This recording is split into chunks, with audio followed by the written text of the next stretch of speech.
Uttaranchal press club के नवनियुक्त अध्यक्ष अभी का विधिवत रूप से यहाँ पर शपथ ग्रहण संपन्न हुआ। श्री अजय राणा जी और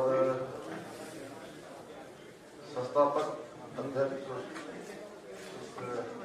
उत्तरांचल प्रेस क्लब के रहे हैं आदरणीय डॉक्टर देवेंद्र सिंह जी, हमारे सूचना महानिदेशक श्री तुलसीधर तिवारी जी, आज के इस कार्यक्रम का संचालन करने वाले और नवनियुक्त महामंत्री श्री विकास गोसाई जी, कोषाध्यक्ष उत्तरांचल प्रेस क्लब मनीष भट्ट जी एवं कार्यकारिणी के सभी पदाधिकारीगण, सभी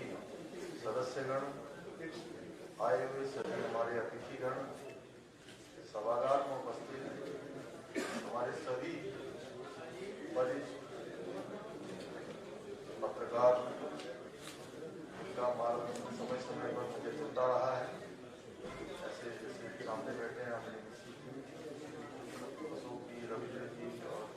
सभी उपस्थित हमारे सभी पत्रकार, सभी छायाकार बंधु, आज के इस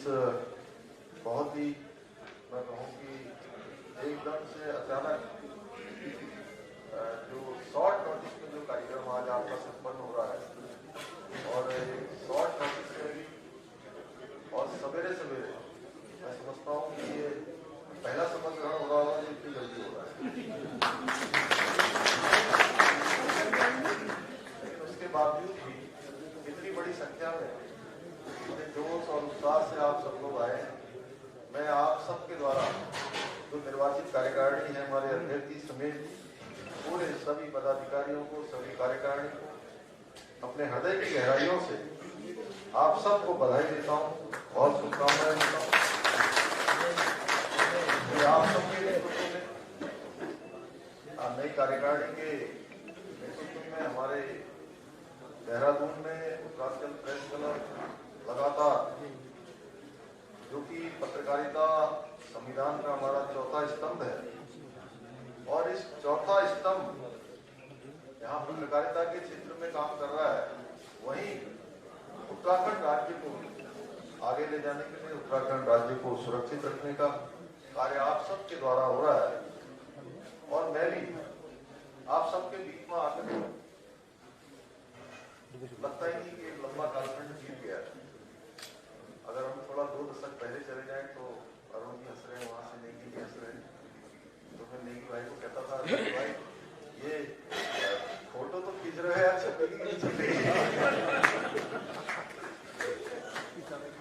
आप सबके बीच में आकर सच बताऊं तो मैं स्वयं को भी बहुत ऊर्जा से भरा हुआ महसूस कर रहा हूं।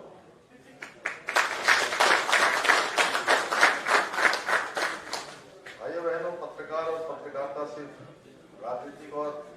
एक सामाजिक विषयों के जो प्रचार प्रसार होते हैं इतना मात्र नहीं है, बल्कि लोकतंत्र के लिए प्रचार का सर्वश्रेष्ठ माध्यम कोई है और सर्वश्रेष्ठ साधन कोई है तो यही हमारी पत्रकारिता है, जो निश्चित रूप से चौथे स्तंभ के साथ साथ सबको सजग करने का काम करते हैं। चाहे देश और प्रदेश की जनता को सरकार की जो योजनाएं हैं, सरकार के किए जाने वाले कार्यकलाप हैं, उन सब से लगातार परिचित करवाने का काम, उनकी जानकारी देने का काम है और जनता की जो समस्याएं हैं उन समस्याओं से भी सरकार को भी अवगत कराने का काम, जो तत्कालीन रूप से सरकार है, शासन है, प्रशासन है, उन सभी को एक दूसरे से मैं कहूँ कि समन्वय कराने का काम, कभी कभी आमने सामने लाने का काम और कभी कभी समन्वय कराने का काम,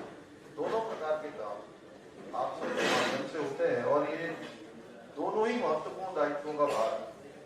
आपके मजबूत कंधों पर है। और मुझे प्रसन्नता है कि अधिकांश लोग, कई बार लोग कहते हैं कि यार 1-2 लोगों ने गड़बड़ कर दी, एक दो लोगों ने ऐसा कर दिया। मैं सच बताऊं तो मैं कभी ऐसा मानता नहीं। मुझे लगता है कि आज भी हमारे 100% लोगों में से कुछ लोगों को अगर छोड़ दिया जाए, अपवाद सब जगह पर होते हैं, सारे लोग बहुत समर्पण के साथ और पूरे मनोयोग के साथ देवासी नारद की तरह जो है लगातार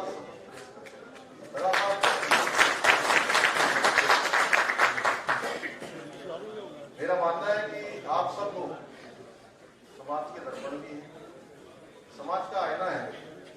और जो सरकार है उसके पूरे तंत्र को और सभी कार्यों को धरातल पर उतारने वाले और होने वाले जो प्रभाव है उनसे अवगत कराने का काम आप सबके माध्यम से होता है। उनको बात नहीं करना।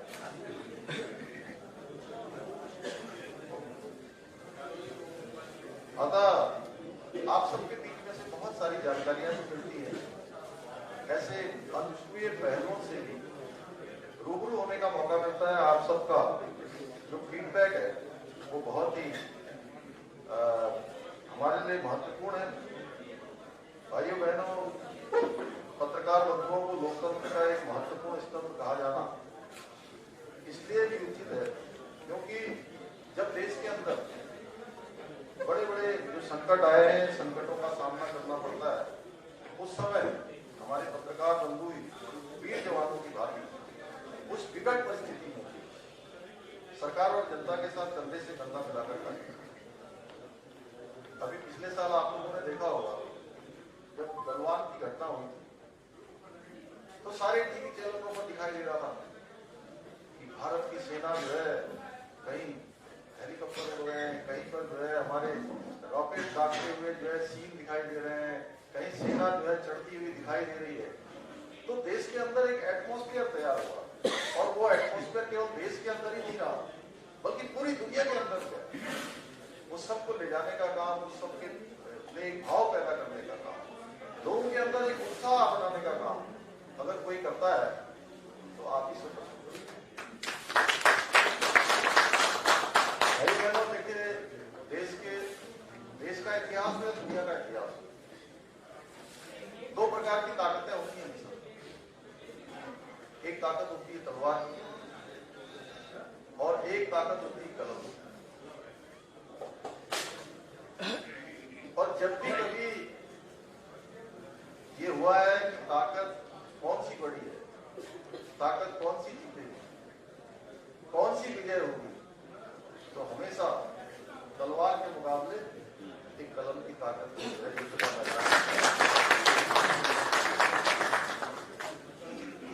वो कहते हैं न खींचो तुम कमानों को, न तलवार निकालो, जब दो मुकाबिल हो तो भगवान निकालो।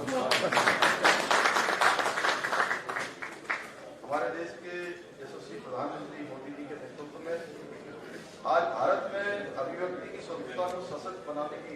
दृष्टि से मीडिया जगत को भी एक महत्वपूर्ण स्थान इसमें दिया गया है। इसी क्रम में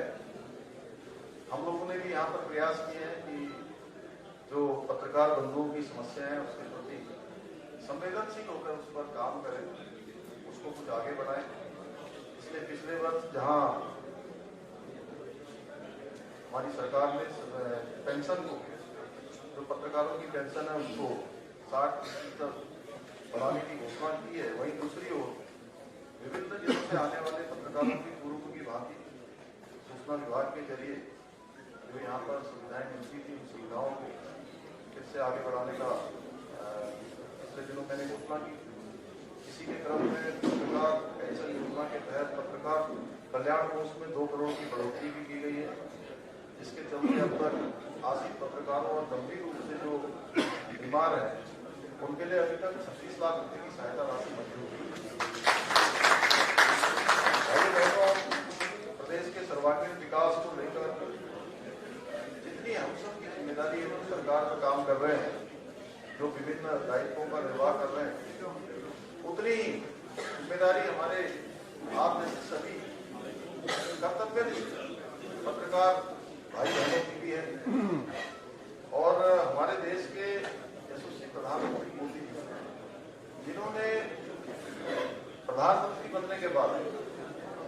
अंदर एक कल्चर पैदा करिए, एक संस्कृति पैदा करिए कि एक एक क्षण का, एक एक पल का कैसे सदुपयोग करना है, कैसे राष्ट्र को समर्पित करना है। उन्होंने हमसे भी अपेक्षा करी। उन्होंने कहा है कि 21वीं सदी का तीसरा दशक उत्तराखंड का दशक होगा और ये तीसरा दशक बनाने के लिए हम सभी को काम करना होगा। इसके साथ साथ हम सरकार को लेकर भी लगातार कि 2025 हमारे राज्य की स्थापना का रजत जयंती वर्ष होगा, तब तक हम देश के सभी राज्यों के साथ अग्रणी राज्यों की श्रेणी में हम शामिल हों, हमारा स्थान श्रेष्ठ राज्यों की श्रेणी में शामिल हो, उस सब के लिए हमको काम करना है। अब मैं बार बार ये बात कहता हूँ, आपके बीच में भी कह रहा हूँ, आप सबसे भी ये एक तरह से मैं अधिकार पूर्वक कहना चाहता हूँ कि ये जो बात है कि राज्य जो है हमारा श्रेष्ठ राज्य बनेगा, हम अग्रणी राज्यों को होंगे, देश 21वीं सदी का तीसरा दशक उत्तराखंड का दशक होगा। इस दशक को बनाने का काम कोई एक व्यक्ति नहीं करेगा भाइयों बहनों। इसके लिए हमारे पूरे उत्तराखंड के 1,25,00,000 भाई बहनों को एक दिशा में चलना होगा। सभी लोग एक दिशा में चलेंगे, एक में होकर चलेंगे, एक कदम से कदम मिलाएंगे, हमारे सबके विचार एक होंगे। हो सकता है कि कई बार हमारे वैचारिक मतभेद हो सकते हैं, कई बार हमारे कुछ आपस में द्वंद्व हो सकता है, किसी बात को लेकर थोड़ा बड़ा आगे पीछे हो सकता है, लेकिन जब राज्य की बात आए तो हम सब लोगों को एक दिशा में चलना होगा और हम एक दिशा में चलेंगे तो मैं समझता हूं कि निश्चित रूप से हम उस लक्ष्य को प्राप्त कर पाएंगे जिस लक्ष्य के लिए हम लोग सतत रूप से आगे बढ़ रहे हैं। धीरे धीरे हमारा जो लक्ष्य है हमको प्राप्त होगा। आज के इस अवसर पर मैं आप सभी का आह्वान करना चाहता हूं कि ये जो हमारा विकल्प रही संकल्प है, इस संकल्प को पूरा करने के लिए आप सबका जहां हमें सहयोग भी चाहिए, आपका मार्गदर्शन भी चाहिए और आप सबका समय समय पर आप सबके सुझाव भी चाहिए। और उससे जब भी कभी कोई आप सबके प्रतिनिधिमंडल व्यक्तिगत रूप से जैसे भी कभी मिले होंगे तो मैं हमेशा ही कहता हूँ कि आप लोग बताइए किस दिशा में हम लोगों को आगे बढ़ना है। और मुझे खुशी है कि आप सब लोगों के बीच में से समय समय पर बहुत अच्छे अच्छे सुझाव भी हमें प्राप्त होते हैं, बहुत अच्छी अच्छी चीजें आप सबके द्वारा बताई जाती हैं। मुझे पूरा विश्वास है कि सभी पत्रकार जो हमारा ये संकल्प है, इस संकल्प को पूरा करने के लिए अपना महत्वपूर्ण योगदान प्रदान करेंगे। और आज के अवसर पर जो हमारे प्रेस क्लब के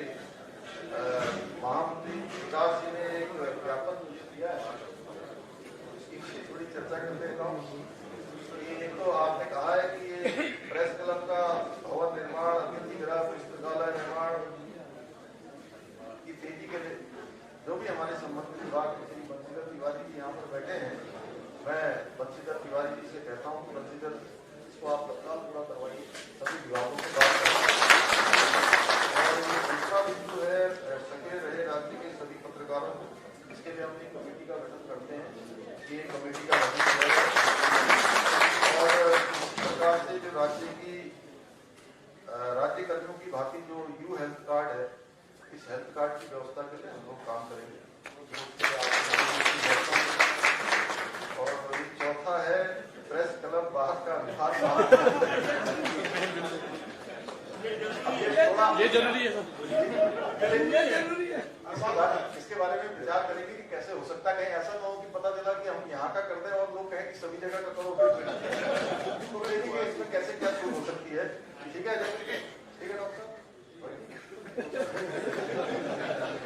तो अंत में मैं आप सभी का एक बार फिर से नई कार्यकारिणी को सभी को बहुत शुभकामनाएं देते हैं, बहुत बधाई देते हैं।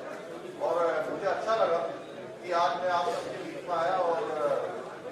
ऐसा नहीं लगा कि कोई मुझे आप लोगों ने अतिथि मैं आपके साथी के रूप में आया हूँ। मैं आप सबके बीच में आऊंगा क्योंकि मैंने बहुत शुरुआती दिनों से आप सब भाइयों का, बहुत सारे लोगों का, इसमें से अधिकांश लोगों का किसी न किसी रूप में मुझे हर समय उनका सहयोग देता रहा है। और इतना रहा है कि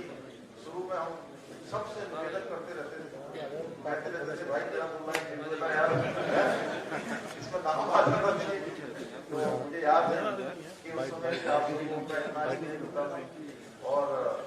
आज आपने सबने यहाँ पर पहुंचने पर अपनी गर्मजोशी से मेरा स्वागत किया। मैं भी आप सबका हृदय से सबका अभिनंदन करता हूँ, आप सबको बहुत बधाई देते हुए, शुभकामनाएं देते हुए ये कार्यक्रम के द्वारा बहुत धन्यवाद।